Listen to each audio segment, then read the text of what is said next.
The afternoon sun beat down on the concrete steps of the federal courthouse in downtown San Diego. Staff Sergeant Marcus Rodriguez adjusted his dress blue uniform one final time before walking through the heavy glass doors. At 28 years old, he carried himself with the quiet confidence that came from 8 years in the Marine Corps and 3 tours in Afghanistan. Today was supposed to be simple. Attend a hearing as a character witness for his former squad leader who was fighting a wrongful termination case against a defense contractor. Marcus had driven 4 hours from Camp Pendleton specifically for this appearance.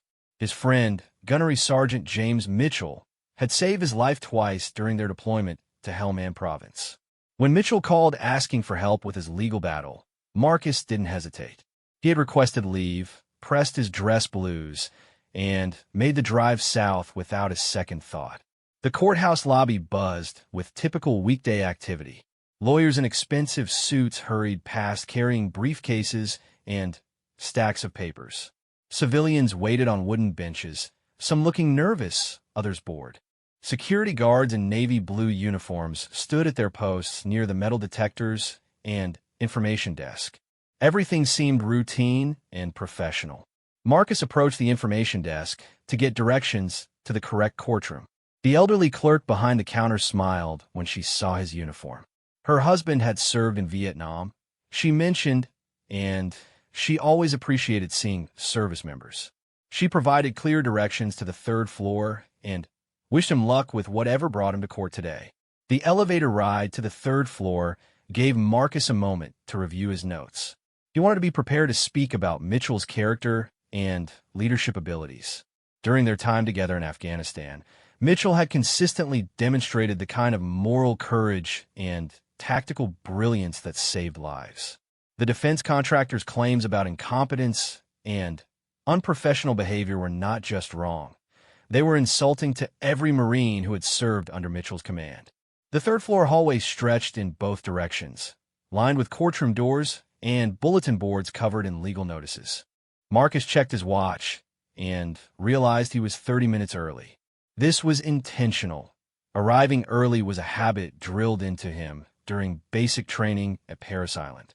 If you're not 15 minutes early, you're late, his drill instructor had repeated countless times. Even in civilian settings, Marcus maintained this standard.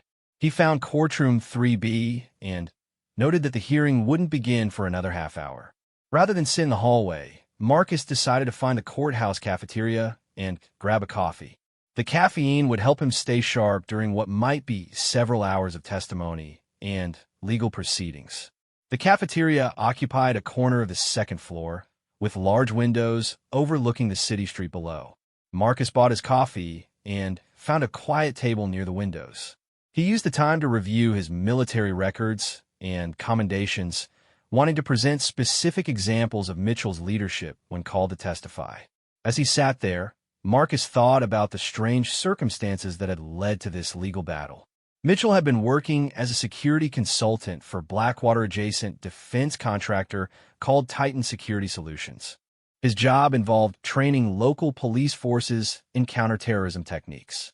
According to Mitchell, he had discovered that company executives were billing the government for training programs that never actually occurred. When he reported this to his supervisors, they first tried to silence him, then manufactured a series of complaints about his performance. The allegations against Mitchell were particularly galling because they contradicted everything Marcus knew about the man's character. Claims of inappropriate behavior toward female colleagues were especially absurd. Marcus had watched Mitchell mentor and protect women in their unit with the same dedication he showed all his Marines. The idea that this man would suddenly become unprofessional in a civilian workplace defied credibility. Marcus finished his coffee and checked his watch again. 20 minutes until the hearing was scheduled to begin. He made his way back to the 3rd floor, planning to introduce himself to Mitchell's attorney and review any last-minute details about his testimony.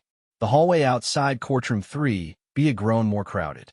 Marcus spotted Mitchell near the courtroom doors, talking quietly with a woman in a professional suit who was obviously his attorney. Even in civilian clothes, Mitchell maintained the bearing and posture that marked him as a career Marine. His hair remained regulation short. His shoes were polished to mirror brightness, and his handshake was firm when he greeted Marcus. "Rodriguez, I can't tell you how much this means," Mitchell said. "Having someone speak to my actual character instead of these manufactured complaints, it could make the difference in this whole case." The attorney, Sarah Chun, briefed Marcus on what to expect during his testimony. The defense contractor's lawyers would likely try to discredit his opinion by suggesting that military relationships didn't translate to civilian workplace behavior.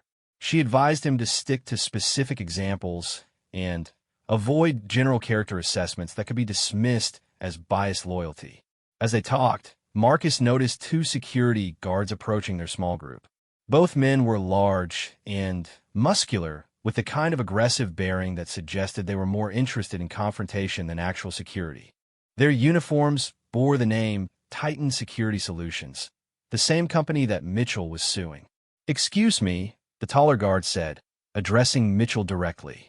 "You need to leave this building immediately." Mitchell looked confused.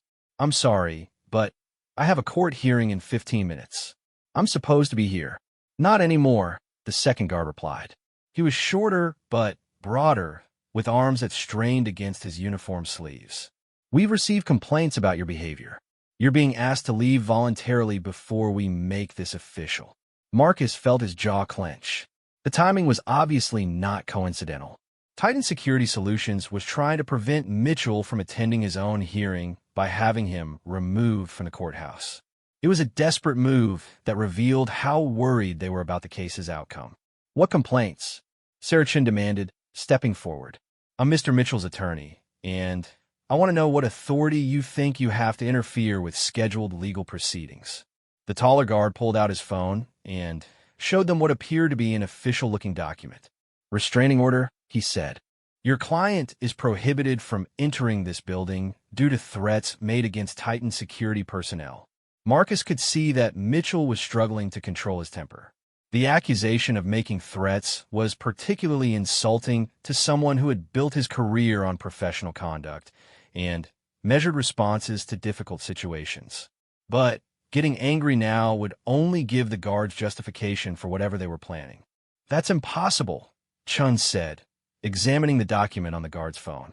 "No restraining order has been filed in this case. I would have been notified immediately."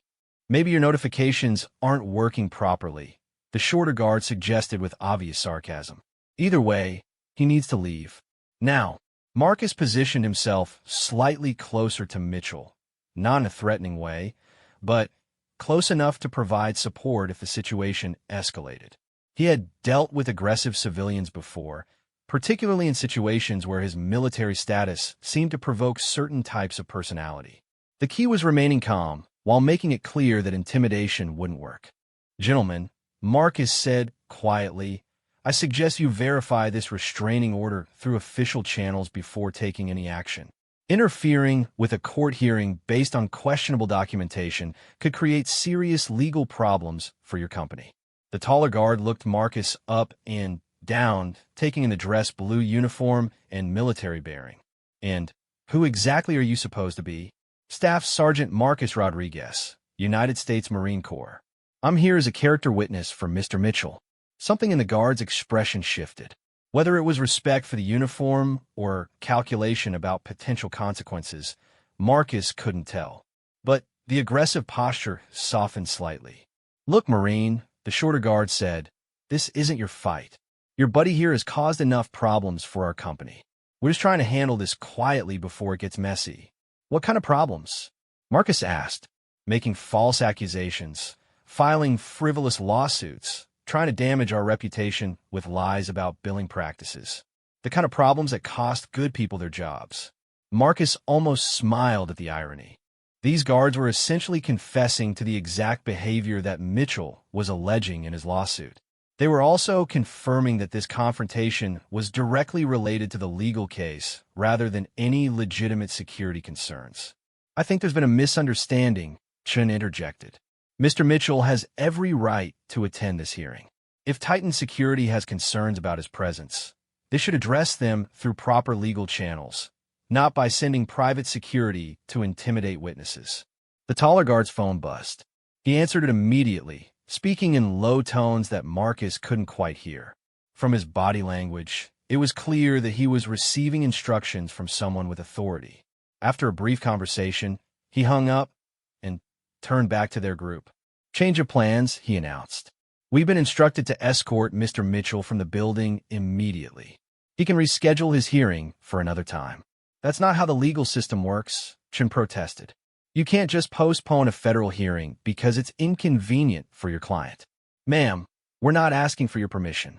We're informing you of what's going to happen. Mr. Mitchell can come with us voluntarily, or we can call additional security and make this more complicated." Marcus felt the familiar surge of adrenaline that preceded dangerous situations. These guards were clearly following orders from Titan security executives who were desperate to prevent Mitchell from testifying. The fake restraining order was just a pretext for what amounted to witness intimidation. "Before you do anything you might regret," Marcus said calmly, "I suggest you consider the legal implications of preventing a witness from attending a federal court hearing. That's called obstruction of justice, and it's a felony."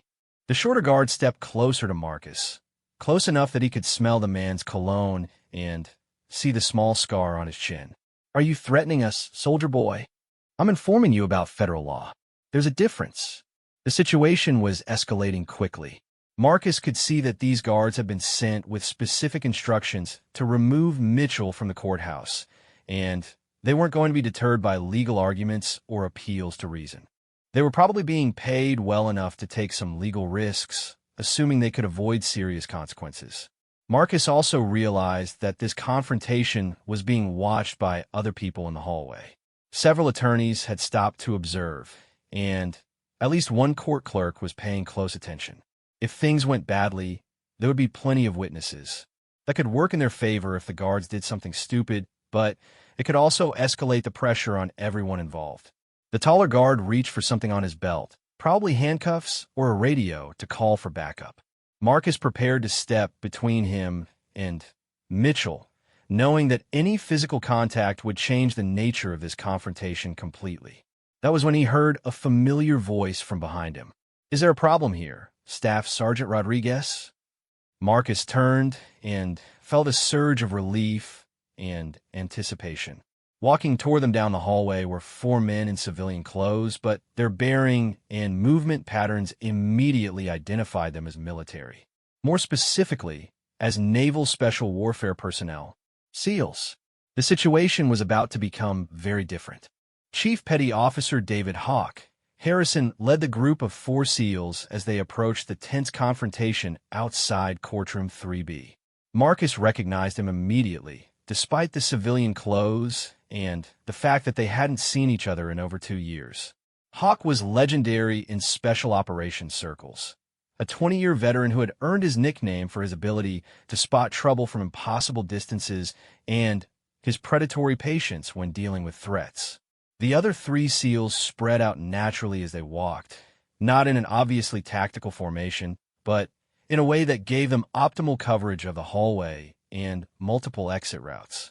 Marcus recognized the subtle positioning from joint operations in Afghanistan.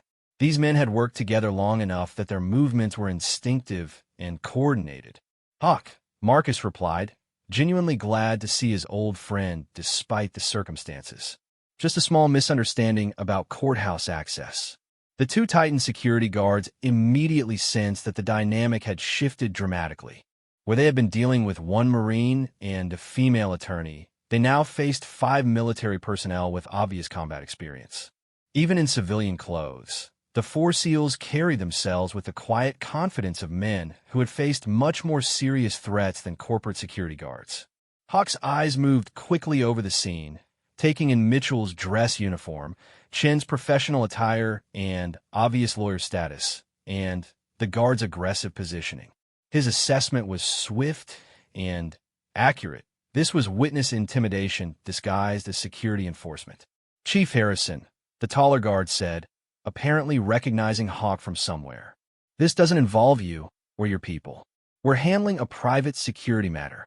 "Interesting," Hawk replied mildly, "because it looks like you're interfering with federal court proceedings. That seems like the kind of thing that might involve all of us as citizens." The shortest SEAL, who Marcus didn't recognize, stepped slightly forward. He was built like a fireplug, with the kind of compact muscle that came from years of carrying heavy equipment through difficult terrain. His civilian clothes couldn't hide the scars on his hands and forearms that marked him as someone who had seen significant combat. "I'm Petty Officer First Class Tony Reeves," he said, addressing Mitchell directly. "We were heading to our own hearing when we noticed the commotion. Are these gentlemen giving you trouble getting to court?" Mitchell looked confused but grateful. "They claim to have a restraining order that prevents me from entering the building. My attorney says no such order exists." The third SEAL, a tall, thin man with prematurely gray hair, pulled out his smartphone. "Mind if I verify that real quick? I have some contacts in the federal clerk's office." Before either guard could object, he was already making a call. His conversation was brief and professional, but Marcus could hear enough to understand that he was indeed speaking with someone who had access to official court records. "Interesting news," the gray-haired SEAL announced after hanging up. "No restraining orders filed against anyone named Mitchell in the past 6 months. In fact, there's a hearing scheduled in about 10 minutes where Mr. Mitchell is listed as a key witness for the plaintiff." The fourth SEAL had remained silent until now, but Marcus noticed that he had positioned himself behind the two guards, effectively cutting off their retreat down the hallway. He was older than the others, probably in his early 40s, with the kind of weathered face that came from multiple deployments in sunny climates. "Seems like there might be some confusion about documentation," this older SEAL said quietly. "Maybe we should all step back and let the proper authorities sort this out." The taller guard was clearly becoming frustrated. His instructions had probably been simple: remove Mitchell from the building before the hearing began. He hadn't expected to encounter organized resistance from multiple military personnel who obviously knew their way around both legal procedures and physical confrontations. "Look," the guard said, "I don't care how many of you there are or what uniforms you used to wear. We have our orders, and we're going to carry them out." "Orders from whom?" Huck asked. His tone remained conversational, but Marcus could hear the steel underneath. "Because I'm pretty sure private security guards don't have authority to override federal court schedules. From our employer, Titan Security Solutions. Mr. Mitchell is banned from all company properties, and we're contracted to provide security for this building." Sarah Chun stepped forward with her phone out. "Actually, that's incorrect. This building is federal property. Titan Security has a contract to provide some supplemental security services, but they don't have authority to ban anyone from attending court hearings." She showed them her phone screen, which displayed the relevant information about courthouse security procedures. "Federal marshals have primary jurisdiction here. Private security companies can assist with basic crowd control and metal detector operations, but they can't prevent witnesses from attending scheduled proceedings." Marcus watched the two guards exchange glances. They were clearly in over their heads, dealing with legal complications that their instructions hadn't covered. Whoever had sent them had probably assumed that intimidation would be enough to make Mitchell leave voluntarily. "We need to call this in," the shorter guard said, reaching for his radio. "Good idea," Hawk agreed. "Let's get some federal marshals down here to clarify everyone's authority and responsibilities." The guard hesitated, probably realizing that involving federal law enforcement might not work in Titan Security's favor. If the marshals confirmed that the guards had no authority to remove Mitchell, it would create serious legal problems for their company. "Before you make that call," Reeves said, "maybe we should discuss what's really happening here. Because from where I'm standing, it looks like a defense contractor is trying to prevent a witness from testifying in a federal lawsuit. That's the kind of thing that federal prosecutors take very seriously." The gray-haired SEAL, who had introduced himself as Peterson, pulled out a small notebook and pen. "In fact, maybe we should document this whole encounter. Names, badge numbers, specific threats made, claims about restraining orders that don't exist. Could be useful information for the court." Marcus could see that the two guards were starting to realize they had walked into a much more complicated situation than they had anticipated. What should have been a simple intimidation of one Marine and his lawyer had turned into a potential federal case with multiple military witnesses. "Here's what's going to happen. The older SEAL said calmly. Mr. Mitchell is going to attend his scheduled court hearing, just like the federal judge expects. You gentlemen are going to step aside and let him pass. And we're all going to pretend this little misunderstanding never happened. And if we don't, the taller guard asked, then we call the federal marshals, document this entire incident, and let your company explain to a federal judge why they tried to obstruct justice using fake legal documents. How do you think that conversation will go? Marcus admired the SEAL's approach. Instead of escalating to physical confrontation, they had systematically dismantled the guard's legal position while making it clear that resistance would only create bigger problems. It was the kind of tactical thinking that made special operations forces so effective. The shorter guard's radio crackled to life. A voice on the other end was asking for a status update on the Mitchell situation. He looked at his partner, then at the 6 military personnel surrounding them, and made a decision. Control, this is Baker Team. The situation has become complicated. We need to speak with management before proceeding. The voice on the radio sounded irritated. What kind of complications? You were told to handle this quietly and efficiently. Marcus almost smiled at that. Titan Security's instructions had been clear. Remove Mitchell from the courthouse without creating a scene that would draw attention to their tactics. Instead, they now had 6 military witnesses, a federal attorney, and a growing crowd of curious courthouse personnel watching their every move. We have multiple federal witnesses present, and there are questions about our authority to act in this situation, the guard reported. The radio went silent for nearly 30 seconds. When a voice returned, it sounded decidedly less confident. Stand down and return to base immediately. Do not engage further. Both guards looked relieved. They had been given an excuse to withdraw without losing face, and they took it gratefully. Gentlemen, the taller guard said formally, we've been instructed to discontinue our security sweep. Proceed with your business. As the 2 guards walked away, Marcus felt the tension in the hallway begin to dissipate. But he also knew that Titan Security wouldn't give up this easily. They had too much at stake in preventing Mitchell's testimony to be deterred by one failed intimidation attempt. Hawk, Marcus said, I appreciate the backup, but how did you happen to be here right when we needed you? Funny story, Hawk replied with a slight grin. We're here for our own legal matter. Remember that incident in Fallujah where our convoy got hit and we had to call in Marine Air Support? Marcus nodded.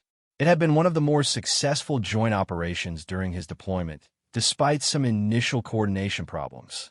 Turns out the defense contractor that was supposed to provide intelligence support for that operation has been billing the government for services they never actually delivered.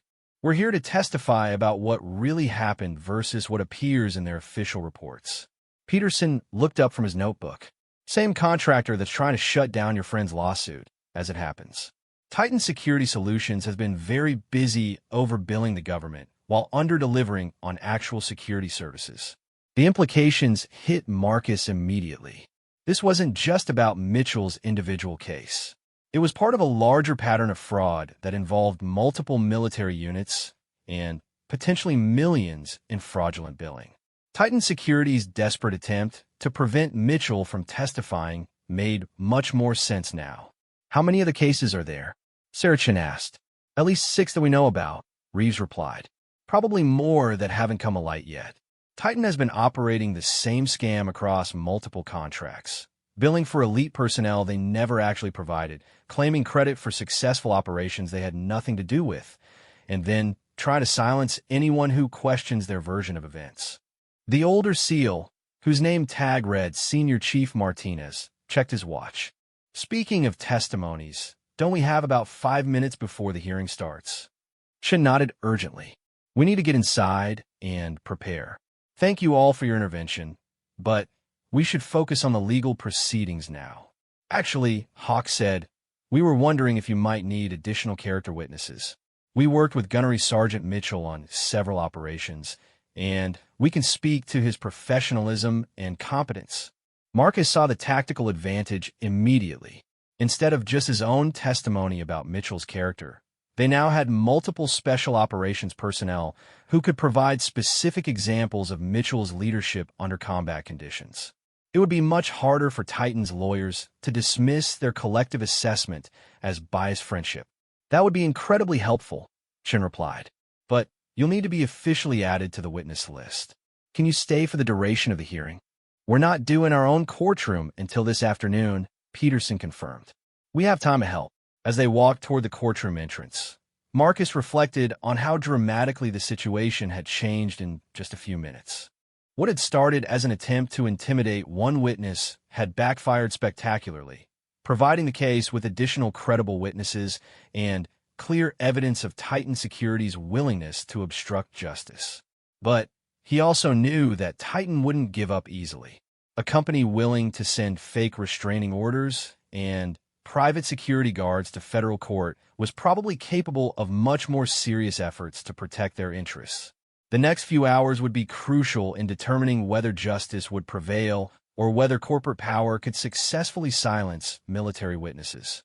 The courtroom doors opened, and Marcus straightened his dress blue uniform one final time. Whatever happened next, Mitchell would not be facing this fight alone. The federal courtroom was smaller than Marcus had expected, with wood-paneled walls and fluorescent lighting that gave everything a slightly sterile appearance. Judge Patricia Hernandez presided from an elevated bench, her gray hair pulled back in a professional bun, and her expression suggesting she had little patience for procedural games or legal theatrics. Titan Security Solutions had assembled an impressive legal team. 3 attorneys in expensive suits sat at the defense table, surrounded by briefcases and tablets displaying what appeared to be extensive documentation. The lead attorney, a man in his 50s with silver hair and a confident bearing, looked like the kind of lawyer who specialized in making problems disappear for wealthy clients. Sarah Chun sat with Mitchell at the plaintiff's table, looking somewhat overwhelmed by the disparity in legal resources. Her small firm specialized in employment law and whistleblower protection, not complex federal fraud cases against well-funded defense contractors. The addition of multiple military witnesses had clearly boosted her confidence, but she was still facing a significant challenge. Marcus and the 4 SEALs sat in the gallery behind the plaintiff's table, having been quickly added to the witness list after Chun explained the morning's events to Judge Hernandez. The judge had listened to the account of the hallway confrontation with obvious interest and growing irritation. Mr. Blackwood, Judge Hernandez addressed Titan's lead attorney. I understand your client employs security personnel who attempted to prevent the plaintiff from attending this hearing. Would you care to explain that decision? Attorney Blackwood stood smoothly, projecting the kind of expensive confidence that came from decades of defending corporate clients. Your Honor, there appears to have been a miscommunication. Our security personnel were conducting routine courthouse sweeps and may have inadvertently questioned Mr. Mitchell's presence. Any suggestion that they were attempting to obstruct these proceedings is unfounded. Inadvertently questioned his presence with a fake restraining order? Judge Hernandez asked dryly. Mr. Blackwood, I've reviewed the court records. No restraining order exists against Mr. Mitchell. Your security personnel claim to have official documentation that doesn't exist. How do you explain that? Blackwood consulted briefly with his colleagues before responding. Your Honor, we believe there may have been confusion about the documentation in question. We're investigating the incident internally and will provide clarification as soon as possible. Marcus could see that the judge wasn't buying this explanation. Federal judges dealt with corporate lawyers every day, and they had little tolerance for obvious attempts to evade responsibility. Blackwood's careful language about miscommunication and confusion wasn't fooling anyone. Ms. Chun, the judge said, please proceed with your opening statement. And, Mr. Blackwood, I strongly suggest that your client's security personnel limit their activities to actual security functions rather than interfering with witnesses in federal proceedings. Chun stood and walked to the podium, carrying a single folder of notes. Despite being outnumbered by Titan's legal team, she spoke with clear conviction about the case she was presenting. Your Honor, This case is about a pattern of fraud that has cost taxpayers millions of dollars while endangering the lives of military personnel overseas. Gunnery Sergeant James Mitchell discovered that Titan Security Solutions was billing the government for elite security services they never provided, then tried to destroy his career when he reported this fraud through proper channels. She outlined the specific allegations: false billing for personnel who were never deployed, fabricated reports about successful security operations, and systematic inflation of costs for equipment and training that existed only on paper. Mitchell had documented these practices during his work as a security consultant, providing evidence that contradicted Titan's official claims about their government contracts. The evidence will show that when Mr. Mitchell attempted to report these violations through his company's internal compliance system, Titan Security responded by manufacturing performance complaints and ultimately terminating his employment.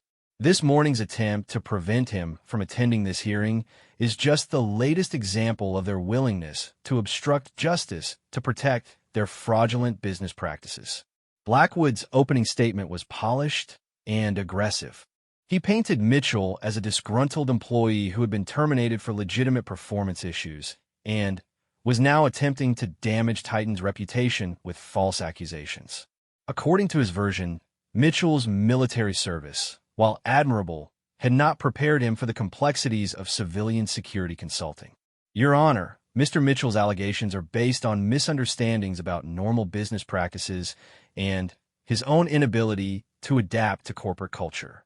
His military background led him to see problems where none existed and to interpret routine business decisions as personal attacks. Titan Security Solutions has an exemplary record of service to our nation's defense, and these baseless accusations threaten to damage that reputation without justification. Marcus felt his jaw clench as he listened to Blackwood's character assassination. The suggestion that Mitchell's military service was somehow a liability rather than an asset was particularly offensive. The skills that made someone an effective Marine, attention to detail, integrity, dedication to mission accomplishment, were exactly what should make them valuable in security consulting. Judge Hernandez called Chun to present her first witness, and she chose to start with Mitchell himself. This was a risky strategy, since it gave Titan's lawyers the opportunity to cross-examine him before establishing his credibility through other witnesses, but Chun apparently wanted the court to hear Mitchell's story directly. Mitchell took the oath with the same bearing he had shown throughout his military career. He spoke clearly and precisely, explaining how he had discovered the billing discrepancies during routine review of contract deliverables. His testimony was methodical and factual, focusing on specific instances where Titan had claimed credit for services they hadn't provided. I found reports claiming that our team had conducted security assessments at locations where we had never been deployed, Mitchell testified. Equipment lists for gear that had never been purchased. Training programs that existed only in billing documents but had never actually been implemented. Chun guided him through the evidence systematically. Financial records showing payments for personnel who didn't exist. Email communications discussing how to justify billing for services that weren't being delivered. Performance evaluations that had been altered after Mitchell raised his concerns with management. When you brought these discrepancies to your supervisor's attention, what was their response? Chun asked. Initially, they thanked me for being thorough and said they would look into it. A week later, I was called into a meeting with HR and told that there had been complaints about my attitude and performance. Complaints that had never been mentioned before in any of my evaluations. What kind of complaints? Difficulty working with colleagues, resistance to company policies, inappropriate behavior toward female employees. All allegations that directly contradicted my actual performance record and the feedback I had been receiving from the same supervisors who were now criticizing me. Marcus could see that Mitchell's military training was serving him well on the witness stand. He answered questions directly without elaborating unnecessarily, maintained composure under pressure, and stuck to facts rather than opinions or emotional responses. Blackwood's cross-examination was aggressive and personal. He questioned Mitchell's understanding of civilian business practices, suggested that his military background made him inflexible and prone to conflict, and implied that his accusations were motivated by personal animosity rather than genuine concern about fraud. Isn't it true, Mr. Mitchell, that you struggled to adapt to corporate culture after leaving the military? Blackwood asked. No, that's not true. I received positive performance evaluations for the first 8 months of my employment. But you did have difficulties with your supervisors when you disagreed with their business decisions? I raised concerns about billing practices that appeared to violate federal contracting regulations. That's not a personality conflict. It's a legal and ethical obligation. Blackwood produced a thick folder of documents. I'm showing you performance evaluations that indicate problems with team cooperation, resistance to direction, and inappropriate comments during meetings. How do you explain these reports? These evaluations were all written after I reported the billing discrepancies. None of these complaints existed in my record before that date. The timing suggests they were manufactured in response to my whistleblowing rather than documenting actual performance problems. Marcus admired Mitchell's composure under hostile questioning.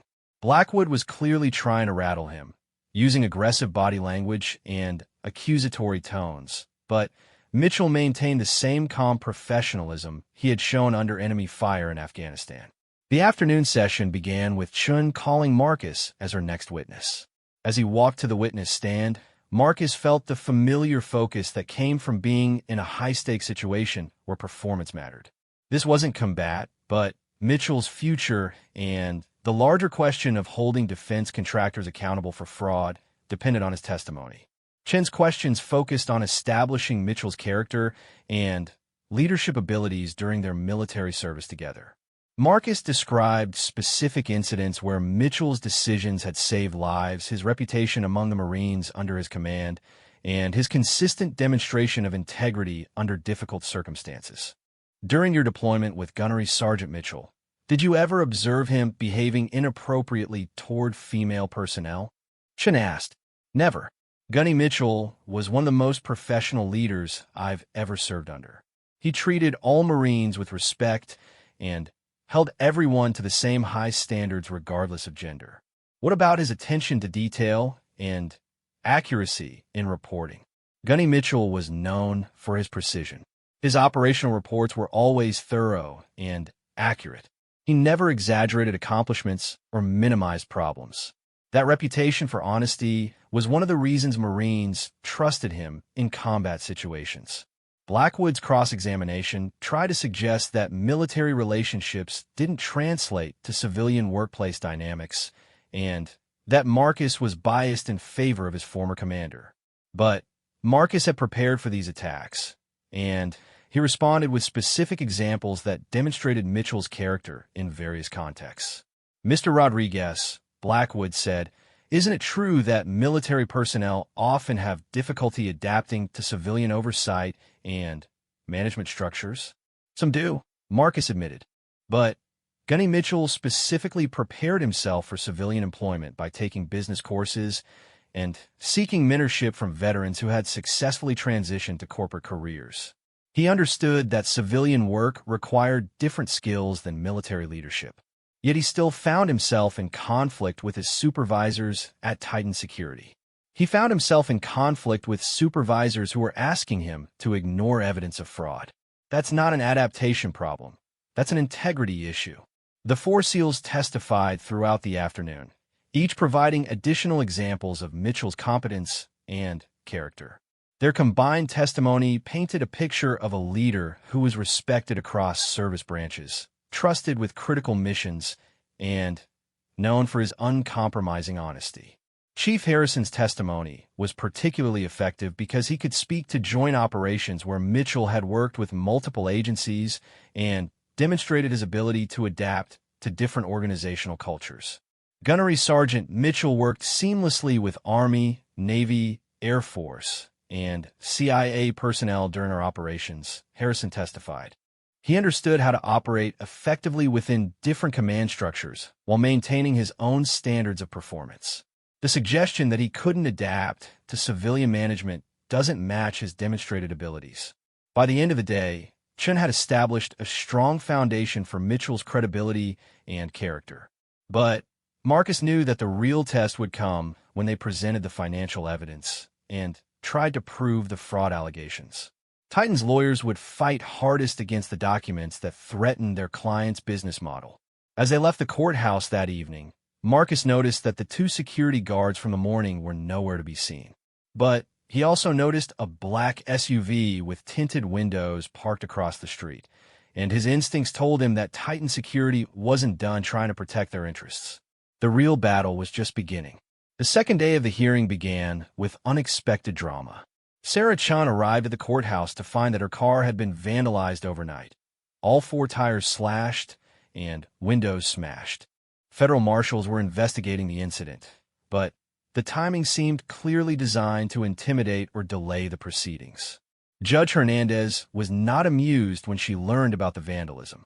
She ordered enhanced security for all witnesses and attorneys involved in the case, and she made it clear that any further attempts at intimidation would result in serious consequences for whoever was responsible. "Mr. Blackwood," she said sternly, "I hope your client understands that witness intimidation is a federal felony that carries significant prison time. I strongly suggest that Titan Security focus their efforts on legal defense rather than extra-legal harassment." Blackwood's protests of ignorance sounded hollow, especially when Chin revealed that the vandalism had occurred in the secured parking garage of her hotel, which would have required either inside information or sophisticated surveillance to carry out. Marcus and the SEALs had spent the previous evening reviewing the financial documents that would be presented as evidence today. The scope of Titan's fraud was staggering. Millions of dollars in false billings across dozens of contracts spanning nearly 3 years. The company had developed an elaborate system for claiming credit for successful operations while billing for personnel and equipment that existed only on paper. The first witness of the day was Amanda Foster, a forensic accountant who had analyzed Titan's billing records at the request of the Defense Contract Audit Agency. Her testimony was technical but devastating as she methodically demonstrated how Titan had manipulated their financial reports to hide fraudulent billing practices. "The pattern is consistent across multiple contracts," Foster testified, using charts and graphs to illustrate her findings. Titan would bid for contracts using actual personnel costs, then substitute lower-paid employees or sometimes no employees at all while continuing to bill at the higher rates. She showed specific examples where Titan had claimed to deploy teams of experienced security specialists, but had actually sent recent graduates from private security training programs. The government was paying elite rates for entry-level personnel, while Titan pocketed the difference. In some cases, Foster continued, billing records show payments for personnel who were deployed to multiple locations simultaneously, physically impossible unless these individuals had somehow learned to be in 2 places at once. Chen walked Foster through the evidence systematically, establishing that the fraudulent billing wasn't the result of accounting errors or misunderstandings, but rather a deliberate scheme to defraud the government. The financial records showed clear intent to deceive, with multiple layers of false documentation designed to conceal the actual personnel and resources being provided. Blackwood's cross-examination focused on challenging Foster's methodology and suggesting that the billing discrepancies could be explained by legitimate business practices that she didn't understand. But Foster had anticipated these attacks and was well prepared to defend her analysis. "Mr. Blackwood," she said patiently, "I've been conducting forensic audits of government contracts for 15 years. I understand the difference between legitimate billing adjustments and systematic fraud. These patterns don't occur by accident." The afternoon brought testimony from David Chun, a former Titan employee who had been Mitchell's immediate supervisor when the fraud was first discovered. Chun had been reluctant to testify initially, still fearful of retaliation from his former employer, but federal prosecutors had offered him immunity in exchange for his cooperation. Chin's testimony provided crucial insider details about how the fraud scheme operated and how company executives had responded when Mitchell raised his concerns. According to Chun, the fraudulent billing practices were well known among management, and were considered an acceptable way to maximize profits on government contracts. The attitude was that the government had plenty of money and wouldn't miss a few million here and there, Chin testified. When Gunnery Sergeant Mitchell started asking detailed questions about billing practices, management panicked because they realized he had the military background to understand what was really happening. Chin described a meeting where company executives had discussed ways to discredit Mitchell before he could report the fraud to federal authorities. The manufactured performance complaints and allegations of inappropriate behavior had been deliberately designed to destroy Mitchell's credibility as a witness. They specifically talked about using his military background against him, Chin revealed. The plan was to portray him as a rigid, inflexible veteran who couldn't adapt to civilian culture and had become paranoid about imaginary problems. Blackwood's cross-examination was brutal, attacking Chin's credibility and suggesting that his testimony was motivated by his own fear of criminal prosecution. But Chin's account was supported by email records and recorded phone conversations that corroborated his version of events. "Mr. Chun," Blackwood demanded, "isn't it true that you're testifying against Titan to save yourself from criminal charges?" "I'm testifying because I was part of something wrong, and I want to make it right," Chin replied. "Yes, I'm cooperating with federal prosecutors. But that doesn't make my testimony false." The day's final witness was Colonel Sarah Martinez, a retired Army officer who had worked with Titan on several contracts and could speak to the real-world consequences of their fraudulent practices. Her testimony was powerful because she could describe how Titan's failure to provide promised security services had endangered military personnel overseas. When you're planning operations based on intelligence and security support that doesn't actually exist, people get hurt, Colonel Martinez explained. Titan claimed to provide comprehensive threat assessments and security personnel for our forward operating bases. What we actually received was minimal support that fell far short of their contractual obligations. She described specific incidents where Titan's failures had resulted in successful enemy attacks that should have been prevented. American soldiers had been wounded or killed because they were operating under false assumptions about their security support. The financial fraud isn't just about money, Colonel Martinez emphasized. When defense contractors lie about their capabilities, they're gambling with American lives. As the hearing concluded for the day, Marcus felt confident that Chun had presented a compelling case. The combination of financial evidence, insider testimony, and real-world consequences painted a clear picture of systematic fraud that had harmed both taxpayers and military personnel. But he also knew that Titan Security wasn't going to accept defeat quietly. The company had too much at stake to allow this case to set a precedent for holding defense contractors accountable for fraudulent practices. Their attempted intimidation of witnesses suggested they were willing to go to considerable lengths to protect their business model. That evening, Marcus and the SEALs met for dinner at a restaurant near their hotel. The conversation inevitably turned to the case and their shared experiences with defense contractors overseas. "This is bigger than just one company," Chief Harrison observed. "Titan's practices are probably pretty common among contractors who know they're unlikely to face serious oversight." Petty Officer Reeves nodded grimly. "We saw this constantly in Iraq and Afghanistan. Contractors billing for services they didn't provide, claiming credit for successes they had nothing to do with, and disappearing whenever things got dangerous." Senior Chief Martinez, the oldest of the SEALs, had served long enough to remember when military personnel handled most of these functions directly. The move to privatize military support services was supposed to save money and increase efficiency. Instead, it created opportunities for this kind of systematic fraud. Marcus thought about the broader implications of the case. If Titan Security was found liable for fraud, it might encourage other whistleblowers to come forward with evidence against different contractors. The precedent could lead to a wave of investigations that would clean up an industry that had operated with minimal oversight for too long. "Tomorrow's going to be interesting," Peterson predicted. "Blackwood will probably call character witnesses to attack Mitchell's credibility, and they'll try to present their own version of the financial evidence. Let them." Marcus said confidently. "We know who Mitchell really is, and we know what those documents actually show. The truth has a way of winning out if enough people are willing to stand up for it."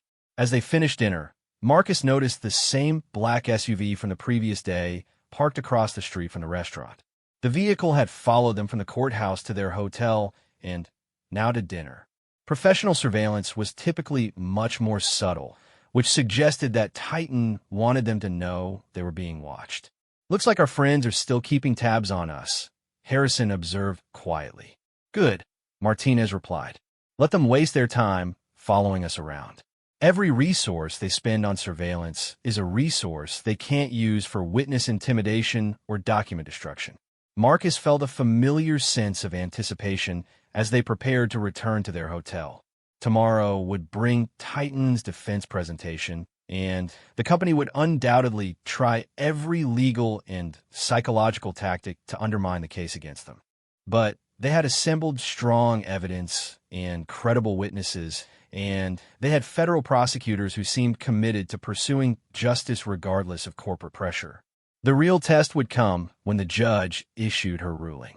Federal courts moved slowly and deliberately, but they also had the power to impose significant penalties when they found evidence of fraud against the government. If Titan Security was found liable, the financial consequences could be severe enough to deter other contractors from similar practices. As Marcus prepared for bed that night, he reflected on how the case had evolved from Mitchell's individual employment dispute into something much larger. The attempted intimidation in the courthouse hallway had backfired spectacularly, providing additional witnesses and evidence of Titan's willingness to obstruct justice. Sometimes corporate arrogance created opportunities for justice that might not have existed otherwise. Tomorrow would bring the next phase of the battle, and Marcus was ready to see it through to the end.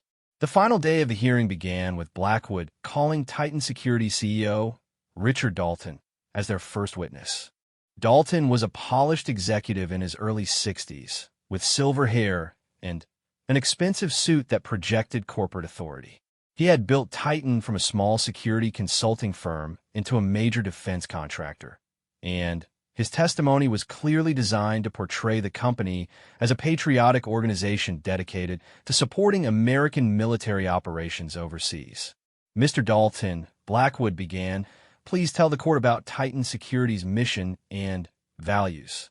"We exist to support our nation's heroes in the most dangerous places on Earth," Dalton replied smoothly.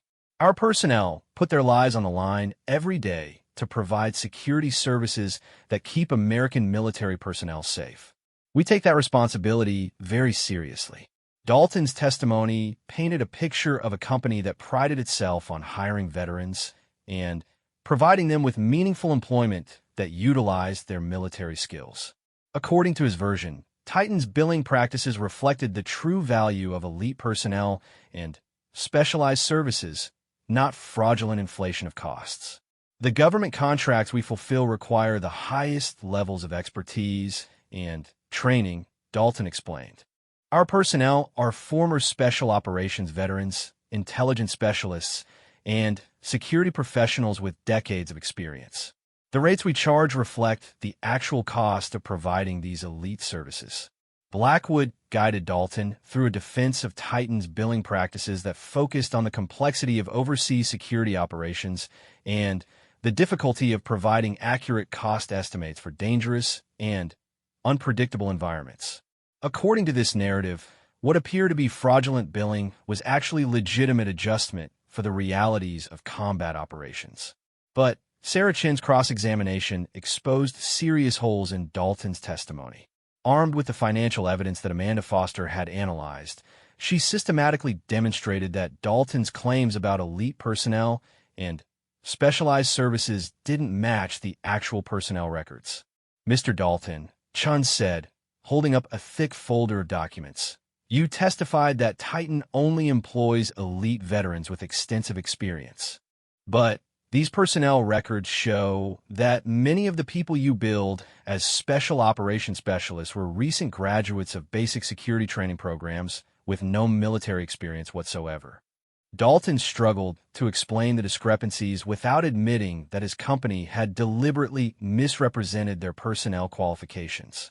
His answers became increasingly evasive as Chun presented specific examples of individuals who had been billed at expert rates despite having minimal qualifications. These billing rates assume that the government is receiving services from former Navy SEALs, Army Rangers, and Marine Force Recon personnel, Chin continued. But your own HR records show that the actual personnel deployed had never served in the military and had received only basic commercial security training. There may have been some administrative errors in the billing codes used, Dalton admitted reluctantly. But the services provided were still professional and effective. Administrative errors worth millions of dollars over a 3-year period? Chun pressed. Mr. Dalton, these weren't random mistakes. The pattern shows systematic inflation of personnel qualifications to justify higher billing rates. Chin's questioning became more aggressive as she presented evidence of Dalton's personal involvement in the fraudulent practices. Email communications showed him approving billing rates that he knew didn't match the actual personnel being provided, and authorizing the creation of false documentation to support inflated claims. You personally signed off on contracts claiming that Titan would provide comprehensive security assessments using elite intelligence specialists, Chin said, showing him a contract with a signature. But the personnel records show that these assessments were conducted by recent college graduates with no intelligence background. How do you explain that? Dalton's composure cracked as he realized that Chun had documentation proving his direct involvement in the fraudulent practices. His attempts to claim ignorance or blame subordinates were undermined by his own electronic communications. Marcus watched from the gallery as Dalton's testimony collapsed under Chin's methodical assault. The CEO's smooth corporate confidence evaporated as he was confronted with evidence of his personal involvement in defrauding the government. Blackwood called several character witnesses for Mitchell, apparently hoping to rehabilitate their case by attacking the credibility of the primary whistleblower. These witnesses included former Titan employees who claimed that Mitchell had been difficult to work with and had shown poor judgment in his role as a security consultant. But Chin's cross-examination revealed that most of these witnesses had financial incentives to testify against Mitchell. Several were still employed by Titan and presumably feared retaliation if they didn't support the company's version of events. Others had received consulting contracts or other financial benefits from Titan after Mitchell's termination. The most damaging witness for Titan was Dr. Robert Hayes, a psychologist who had been hired to conduct a fitness for duty evaluation of Mitchell after he reported the billing discrepancies. Hayes testified that Mitchell showed signs of adjustment disorder and paranoid ideation that made him unsuitable for security work. But Chin's preparation paid off when she revealed that Hayes had never actually interviewed Mitchell or conducted any psychological testing. His evaluation was based entirely on secondhand reports from Titan management, and he had been paid a substantial fee for his opinion without conducting any independent assessment. Dr. Hayes, Chin asked, isn't it true that you diagnosed Mr. Mitchell with psychological problems without ever meeting him or administering any psychological tests? I based my assessment on detailed reports from his supervisors and colleagues, Hayes replied defensively. Reports provided by the same company that was paying your fee? And you saw no ethical problems with diagnosing someone you had never examined based on information provided by their accuser. Hayes's credibility evaporated as Chun exposed the fundamental flaws in his methodology and his obvious financial bias toward Titan's interests. The hearing's final phase featured closing arguments from both sides. Blackwood attempted to salvage his case by arguing that the billing discrepancies were legitimate business practices that had been misinterpreted by Mitchell's military mindset and inexperience with civilian contracting. Your Honor, Blackwood concluded, Mr. Mitchell is an honorable veteran whose military service deserves our respect. But his accusations against Titan Security are based on misunderstandings about complex business practices and personal animosity resulting from his own performance problems. Titan Security has served our nation faithfully for over a decade, and these baseless accusations threaten to destroy a company that provides vital services to our military overseas. Chen's closing argument was devastating in its simplicity and clarity. She methodically reviewed the evidence of systematic fraud, the credible testimony of multiple military witnesses, and Titan's desperate attempts to silence whistleblowers through intimidation and character assassination. Your Honor, this case is about accountability, Chen concluded. Titan Security has stolen millions of dollars from American taxpayers while endangering the lives of military personnel overseas. When Gunnery Sergeant Mitchell tried to expose this fraud through proper channels, they attempted to destroy his career and reputation. Their efforts to prevent him from testifying in this courtroom demonstrate their consciousness of guilt and their willingness to obstruct justice to protect their fraudulent business model. Judge Hernandez announced that she would issue her ruling within 30 days after reviewing all the evidence and testimony presented during the hearing. But her comment from the bench suggested that she had been deeply troubled by the evidence of fraud and witness intimidation. This court takes very seriously any allegations of fraud against the United States government, she said. The evidence presented suggests a systematic pattern of deceptive practices that, if proven, would constitute a serious breach of the trust placed in defense contractors who support our military operations overseas. As the hearing concluded, Marcus felt a sense of satisfaction and anticipation. They had presented a strong case with credible evidence and witnesses, while Titan's defense had relied on character assassination and discredited testimony. The judge's comments suggested that she understood the broader implications of the case and was prepared to hold the defense contractor accountable for their actions. Outside the courthouse, the group of military witnesses gathered for final goodbyes. The SEALs were heading back to their base in Virginia, while Marcus would return to Camp Pendleton. Mitchell and Chen would wait in San Diego for the judge's ruling and begin preparing for what would likely be a complex appeals process regardless of the outcome. Whatever happens with the ruling, Chief Harrison said, we've accomplished something important here. We've shown that corporations can't silence military witnesses through intimidation, and we've exposed practices that needed to be brought to light. Senior Chief Martinez nodded agreement. This case will encourage other whistleblowers to come forward. Even if Titan appeals the ruling, the precedent has been set that defense contractor fraud will be prosecuted aggressively. Marcus shook hands with each of the SEALs, grateful for their intervention and support throughout the proceedings. The attempted intimidation in the courthouse hallway seemed like a distant memory now, but it had been the catalyst that transformed Mitchell's individual case into something much larger. 3 weeks later, Marcus received a phone call from Sarah Chun with news of Judge Hernandez's ruling. Titan Security had been found liable for fraud in the amount of $23 million, with additional penalties for obstruction of justice related to their attempts to intimidate witnesses. Mitchell had been awarded damages for wrongful termination and defamation, while federal prosecutors announced that they were launching criminal investigations into Titan's practices on other government contracts.